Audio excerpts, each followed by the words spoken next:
Guys, Q&As are one of the best ways to automate your content by opening up the floor and giving people a chance to pour into you by you pouring into them and asking them, hey, what if you could have a one-on-one, just a freebie sit down where I just throw it all out there, what would you want to know? Their response is golden, because one, they're your audience. What they're concerned with, what their challenges are, that's why you're here. So it matters. So imagine what that felt like for me to get a question in my inbox from a dear friend who runs a wonderful blog asking me this question. Nina, it's been a long time since I've been in front of my audience. How do I reintroduce myself, and how do I deal with the shame that I felt with being away from them? Getting that question made me really excited. But before I jumped in anxiously to answer it, I wanted to ask the writer, the author of the blog, what made her stop showing up for her audience. And I also asked her to remember that moment of time of what made things change for her. How did it go from writing consistently and engaging your audience consistently to now all of a sudden being M.I.A? And guys, I could relate to what she asked and what she said. And I'm pretty sure if you're watching this, you possibly can at some point say that in your life you felt these ways, okay? Or you felt this way. And she said to me that she's in a group of women who are also writers, who also have blogs and other professional endeavors. And sometimes they critique each other's work or they look at each other's work. And she noticed that when she was looking at their work, because of how elaborate, how wonderful, how elegant their work seemed to be in comparison to hers, she felt that I don't have anything in comparison to these women to deliver. Who am I to deliver anything of value or wealth to my audience? Who am I? And because of that, she shrunk back. She didn't communicate with her audience. She didn't leverage that moment of vulnerability to tell her audience how she was feeling. She didn't use that as a story to give them a way to build common ground, all the wonderful things she could have done. Instead, she got afraid and she shrunk back. And she went M.I.A. and her audience showed up, but she wasn't there to greet them. And she felt devastated. So I saw her a couple weeks after her sending me that question, and I asked her, could she tell me what she thought she could do to maybe reintroduce herself?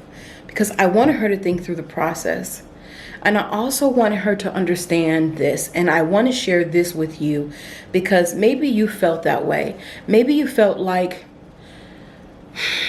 you're looking at other people. You're looking at other people's life where they are professionally, personally, and you feel like, who am I to share a word with anybody? I don't have degrees, Nina. I don't have this qualification, Nina. I haven't been across the world. I'm not an author. Who am I to share anything with my audience? Who are you not to? Who are you not to?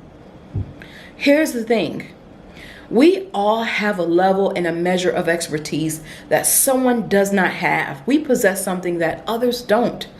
So anytime you look at someone else who's ahead of you, you miss an opportunity to examine you, to see who you truly are and why people are so drawn to you and how you can develop and refine and excavate more of that wow factor that draws them to help you deliver even more value, to help them now become infectious and to help them now bring more people to the blog or YouTube channel or whatever it is that you're good at that you're doing right now.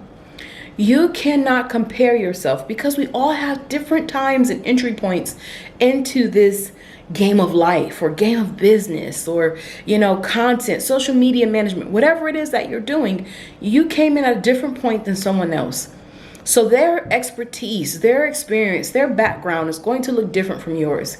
But what do you have? And are you making the most of it? And how can you apply the principles of maximum utilization to what you're holding so that your audience feels that you're showing up for them each and every time, giving them the best of you. Not the best of Mary, not the best of Susan, not the best of Kim, the best of you. The best of you. So it's imperative that one, you apologize and own and be honest. This is what I told her. Be honest with your audience about why you went MIA. Ask them to forgive you. Be honest with them. Ask them to forgive you. Ask them to reconnect. And tell them, I can't promise you that I won't be human, that I won't have emotions. But I can promise you that I will be committed to working through those. I will be responsible. I will be accountable, knowing that you are coming here with an expectation that I committed to fulfilling, to meeting, to even exceeding. And not only that, but I want to share this vulnerable place. Is anybody else on this blog who can connect with this? What did you do to deal with the feelings? How did you feel when that presentation, was delivered better by Bobby and you felt like you couldn't meet up to Bobby's standards? How did you show up? In other words, flip the script on the narrative of what's causing you to shrink back and leverage it as a way to connect with your audience after you've apologized to them, after you've made a commitment, and learn to examine you. Grow from what other people are strong and good at, but don't let it be a crutch. Don't let it hold you back and cause you to be blinded and jaded to the very things you're good at. Instead, continue to refine, develop, and deploy yourself like nobody else. And if you can do that and keep your eyes on the prize of you, and the eyes on the prize of you giving your audience results, you won't have time to pay attention to what someone's doing over here or to pay attention to what they're doing over there. You won't have time to, because you'll be too enthralled with giving your audience all you've got. So, 4 things. Allow people to send you questions. It automates your content. That was the first thing I opened with, if you remember. The second thing, examine you. Get your eyes off the prize of everybody else and focus on what you're delivering and why people are coming to you. Thirdly, if you find yourself MIA in front of your audience, don't be afraid to own that. Be honest, apologize, humble yourself. Prove that you can be as vulnerable with them as you're asking them to be with you. And fourth and final, commit. Well, not the final, but fourth thing, commit.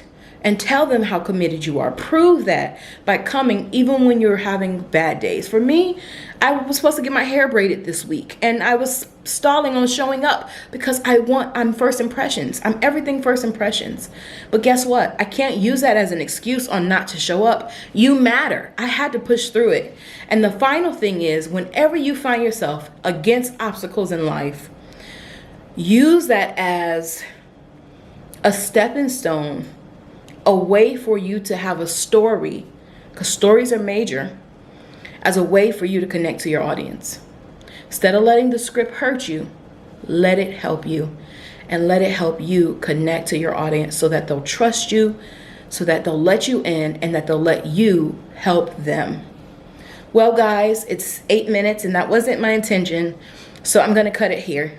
Thanks for showing up for me. I truly appreciate it, and I hope to see you again as we show up for each other. My name is Nina Oglesby, and I'll see you next time. Don't forget, like and subscribe. Don't forget to do that. Bye.